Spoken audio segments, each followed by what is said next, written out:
کیونکہ جو لوگ ہمیں نکالیں گے اس سے ڈیفالٹ سے، میں آج آپ کو کہہ رہا ہوں کیونکہ میں 3.5 سال اقتدار میں رہ چکا ہوں اور میں ان کو ویسے بھی جانتا ہوں، ان لوگوں کو جن کے پاس ہم جائیں گے ہاتھ پھیلا کے کہ جی آپ ہماری مدد کریں، ہمیں نکالیں اس میں سے، میں آج آپ کو کہہ رہا ہوں انہوں نے ایک چیز ڈیمانڈ کرنی ہے، اور جب وہ ڈیمانڈ کریں گے اس ملک کی نیشنل سیکیورٹی کے اوپر بہت بڑا کمپرومائز ہوگا۔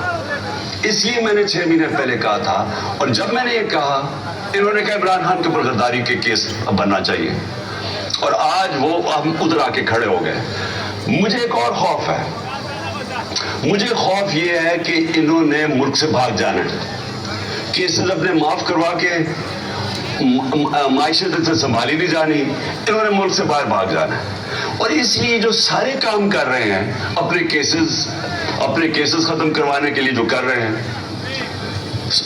اپوزیشن کو دیوار سے لگا کے ہمارے اوپر کیسز، یہ جو قاطعانہ حملہ میرے اوپر کیا ہے ان کی ذمہ داری ہے، ان کی ساری کوشش یہ ہے کہ کسی نہ کسی طرح ہمیں اپوزیشن کو کسی طرح ختم کیا جائے، اپنے کیسز ختم کیے جائیں، اور یہ جو اب قانون بدل رہے ہیں، آرمی ایکٹ بدل رہے ہیں، صرف ان کا ایک مقصد ہے کہ کسی طرح ہم آرمی چیف بھی وہ لے آئیں جو ہمارے ایجنڈا پہ کھڑا ہو جائے، جو ہمیں تحفظ دے، جو ہمیں بچائے۔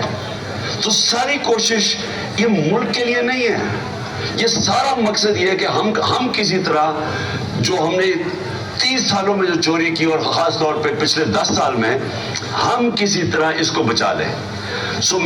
جب میں پرائم منسٹر بنا تھا، میں نے پہلے دن اپنی قوم سے جب خطاب کیا تھا، میں نے یہ ایک چیز کہی تھی کہ ان کے مفادات اور پاکستان کے مفادات دونوں تضاد میں ہیں، اگر یہ رہ گئے یہ پاکستان کو نقصان پہنچائیں گے، اور اگر پاکستان نے آگے بڑھنا ہے تو ان لوگوں کو قانون کے نیچے لانا پڑے گا، ان کو NRO نہیں دینا پڑے گا۔ 3.5 سال میں کہتا رہا کہ میں NRO نہیں دوں گا کیونکہ ملک سے غداری ہوگی۔ آج یہ ملک سے غداری آپ کے سامنے ہو رہی ہے، قوم کے سامنے، کوئی ان کو فکر نہیں ہے کہ ملک کسان تباہ ہو گیا، انڈسٹری بند ہو گئی، بے روزگاری بڑھ گئی، 50 سال میں سب سے زیادہ مہنگائی ہوگی، یہ ان کا کنسرن نہیں ہے۔ ان کا صرف یہ مقصد تھا کہ پہلے یہ کہ کیسز ختم ہو، اس کے بعد اپوزیشن کو کسی طرح ختم کیا جائے، اور پھر ان کا کبھی مقصد آرمی چیف کو اپنا آرمی چیف لانے کا یہ نہیں ہے کہ وہ آرمی کے ادارے کو مضبوط کرے گا، وہ پروفیشنل ہوگا۔ میں آرمی کے ان کے اوپر جو بھی کنٹینڈرز ہیں ان کے اوپر بات نہیں کر رہا، میں ان کی نیت کے اوپر بات کر رہا ہوں۔ میں ان کو 40 سال سے جانتا ہوں، انہوں نے آج تک ملک کے لیے کوئی فیصلہ نہیں کیا، ان کے سارے فیصلے ہوتے ہیں اپنی ذات کے لیے، اپنی فیکٹریوں کے لیے، اپنی چوری کے لیے، اپنے جو محلات باہر بچانے کے لیے۔ تو مجھے جو خطرہ ہے وہ یہ کہ یہ سارا کر کے جس طرف ملک جا رہا ہے یہ ملک سے بھاگیں گے، پھر سے ملک چھوڑ کے بھاگیں گے، اور ایک ہی طریقہ ہے ملک کو اب مزید تباہی سے بچانے کا، اور وہ ہے صاف اور شفاف الیکشن۔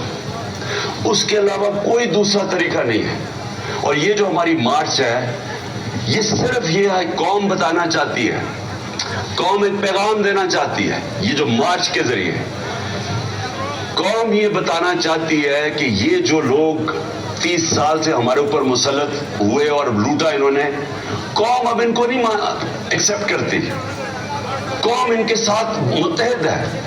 الیکشنز میں بار بار قوم نے بتایا کہ ہم ان کے ساتھ نہیں کھڑے۔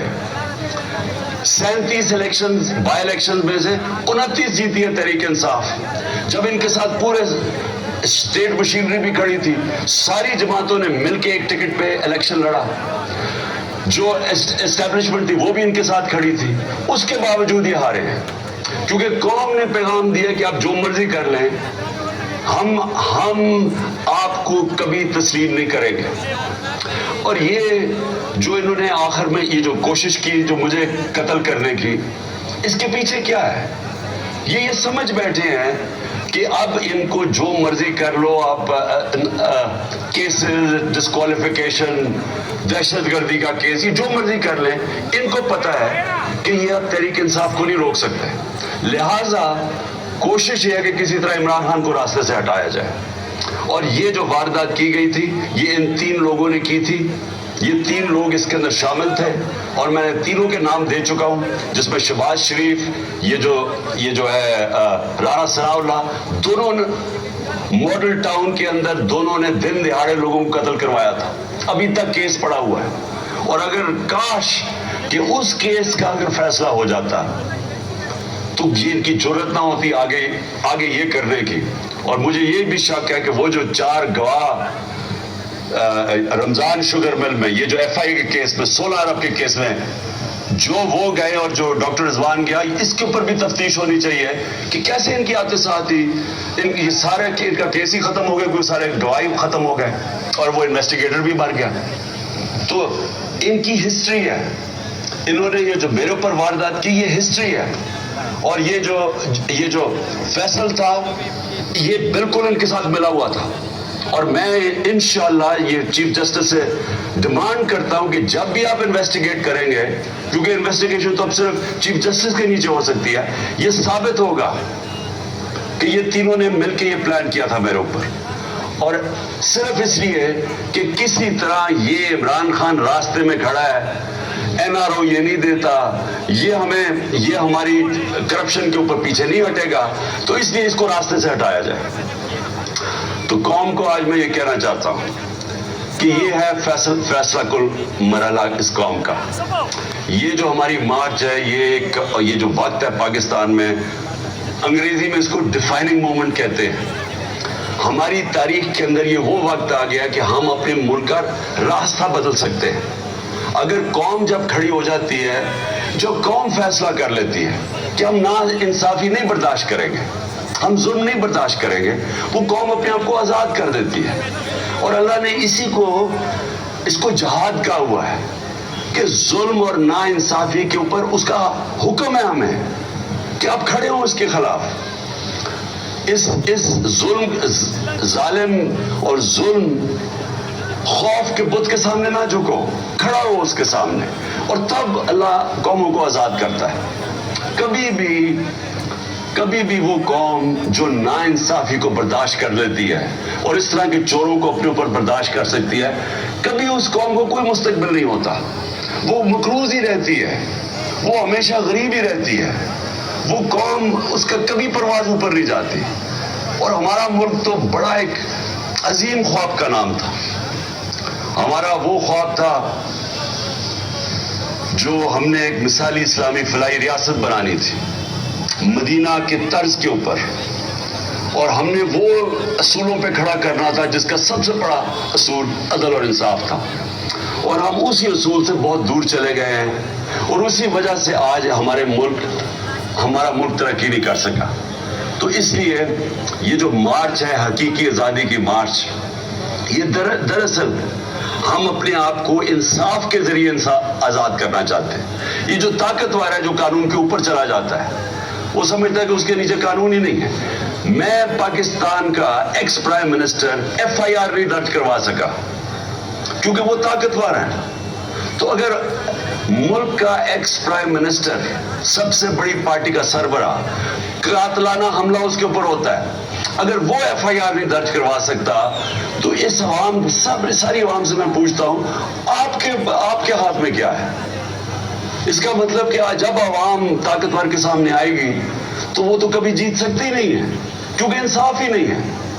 تو یہ جو آپ نکل رہے ہیں، پہلے تو میں پھر سے آپ سب کو سلام کرتا ہوں، لیکن دوسری چیز میں یہ کہنا چاہتا ہوں کہ یہ جب جدوجہد کرتے آپ انصاف کے لیے، یہ پھر اس کی پیچھے نہیں ہم مڑ کے دیکھتے، ہم اپنی کشتیاں جلا کے جدوجہد کرتے ہیں. اور میں انشاءاللہ جو پلان کر رہا ہوں، اور میں سیٹرڈے کو اناؤنس کروں گا کہ کس دن میں نے پنڈی پہنچنا ہے، اور انشاءاللہ یہ میرا ایمان ہے، کیونکہ میری قوم جاگی ہوئی ہے آج. یہ میرا ایمان ہے کہ پاکستان کی تاریخ میں سب سے بڑا عوام کا سمندر انشاءاللہ پنڈی پہنچے گا. اور انشاءاللہ وہ عوام جب نکل آتی ہے، جب عوام میں شعور آ جاتا ہے، تو پھر اس عوام کو کوئی کسی قسم کا ظالم اس کے بعد اس کے اوپر ظلم نہیں کر سکتا، جب وہ عوام اپنے حقوق کے اوپر کھڑی ہو جاتی ہے.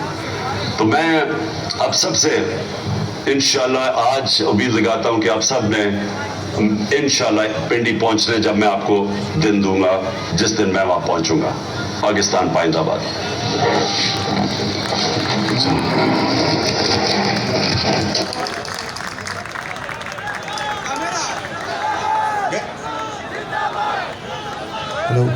نعرہ تکبیر، نعرہ تکبیر. کون بچائے گا پاکستان؟ کون بچائے گا پاکستان؟ تیرا میرا رشتہ کیا؟ پاکستان کا مطلب کیا؟ ہم لے کے رہیں گے، ہم لے کے رہیں گے، ہم لے کے رہیں گے. پاکستان، پاکستان تحریک انصاف آئی آئی آئی آئی آئی آئی. کون بچائے گا پاکستان؟